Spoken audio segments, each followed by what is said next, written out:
Hello guys, જય માતાજી, good morning. આજે હું ફરીથી મારી ડ્યુટી પર આવી ગયો છું। તો આજે મારે કપડાની અહીંયા માવીનગરમાં શોપ છે, તો હું પોતે પણ અહીંયા શોપમાં ઓનર જ છું અને અહીંયા જ બેસું છું અને બ્લોગ પણ ઉતારું છું જોડે જોડે સાથે સાથે। અને ન્યૂ કલેક્શન આજે અવેલેબલ થઈ જવાનું હતું, એટલે સવારે વહેલો આવી ગયો છું।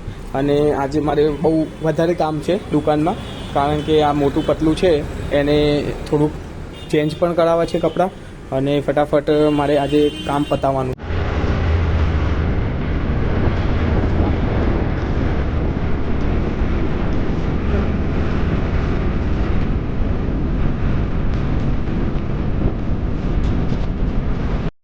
તો ભાઈ દુકાનથી ઘરે આવી ગયો છું। ફટાફટ આ મારું ઘર છે અને અહીંયા તો અત્યારથી જ પતંગની શરૂઆત થઈ ગઈ છે। તો ફટાફટ પતંગ લેવા માટે આવવું હોય તો છાપડિયામાં આવી જવાનું, જે 2 મહિના પહેલાં અવેલેબલ થઈ જાય।